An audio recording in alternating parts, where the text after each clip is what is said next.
অযোধ্যার রাজপুত্র শ্রীরাম তার স্ত্রী সীতা ও ভ্রাতা লক্ষ্মণের সঙ্গে পিতৃসত্য পালনের উদ্দেশ্যে বনবাস যাপন করছিলেন।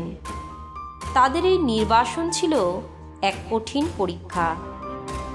কিন্তু প্রকৃত সংকট দেখা দিল যখন লঙ্কার রাক্ষসরাজ রাবণ সীতাকে হরণ করে লঙ্কায় নিয়ে গেল।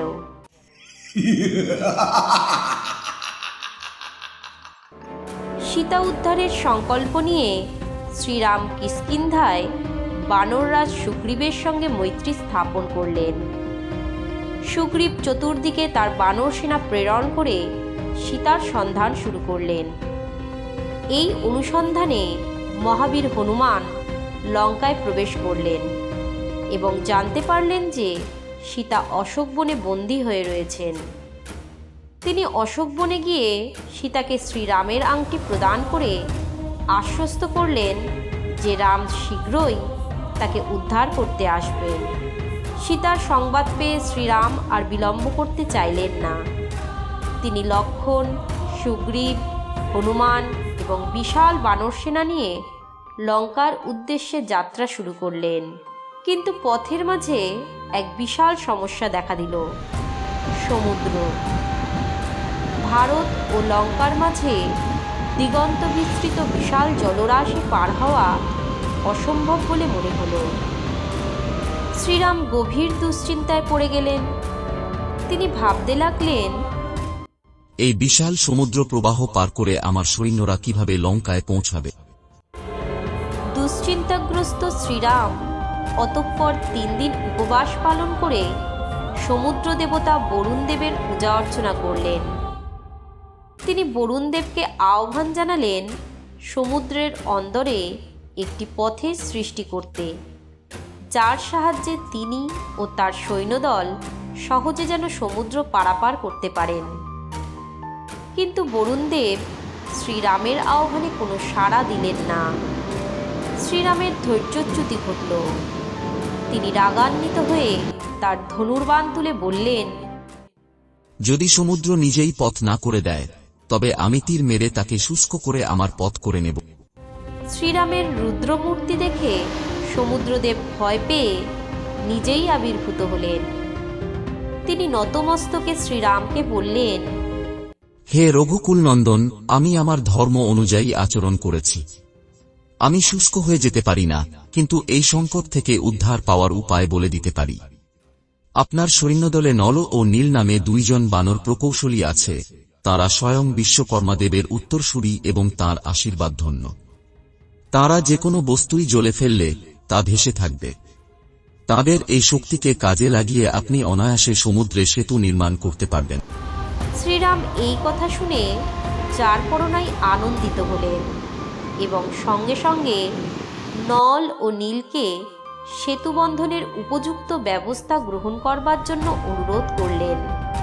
শ্রীরামের নির্দেশ পাওয়া মাত্র সমগ্র বানর সেনা উল্লাসে ফেটে পড়ল। তৎক্ষণাৎ সেতু নির্মাণের কাজ শুরু হলো। বিশাল বিশাল পাথর, গাছ ও পাহাড় কেটে এনে সমুদ্রে ফেলা হতে লাগলো। নল ও নীল সেই পাথরগুলোকে সঠিক স্থানে বসিয়ে শক্তিশালী একটি পথ তৈরি করতে লাগলেন। বানর সেনার অন্যতম প্রধান যোদ্ধা পবনপুত্র হনুমান একটি বিশাল লাফে হিমালয়ে পৌঁছে বিশাল শিলাখণ্ড সংগ্রহ করে আনতে লাগলেন। শুধু তাই নয়, তিনি সমগ্র বানর সেনার মধ্যে উৎসাহ সঞ্চার করছিলেন এবং দ্রুত কাজ সম্পন্ন করার জন্য সবাইকে অনুপ্রাণিত করছিলেন। বানররাজ সুগ্রীবের পুত্র অঙ্গদ এবং ঋক্ষরাজ জাম্বুবান সেতু নির্মাণে নেতৃত্ব দিচ্ছিলেন। অঙ্গদ তরুণ ও শক্তিশালী বানরদের সংগঠিত করে তাদের দায়িত্ব ভাগ করে দিলেন। জাম্বুবান তার অভিজ্ঞতার দ্বারা সেতুটি কোন দিকে বিস্তৃত হবে এবং কোন পথে সবচেয়ে কম সময়ে লঙ্কা পৌঁছানো যাবে সেই পরিকল্পনা রূপায়ণ করছিলেন। বৈঠাল, গজ, মৈন্দ, দিবিদ নামক নানান বানরবীররা গাছ কেটে কাঠ সংগ্রহ করছিলেন। তারা বিশাল মহিরুহ বন থেকে টেনে এনে সেগুলো সেতুর শক্তির জন্য ব্যবহার করছিলেন। এই মহাযজ্ঞে এক ছোট্ট কাঠবিড়ালি লক্ষ্য করল যে সবাই পরিশ্রম করছে, অথচ সে স্বয়ং বিষ্ণুকল্প শ্রীরামের জন্য কি কিছুই করতে পারবে না। সে ভাবল, আমিও কিছু সাহায্য করব।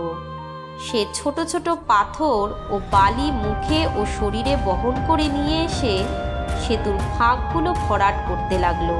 একসময় শ্রীরাম তার এই প্রচেষ্টা লক্ষ্য করলেন।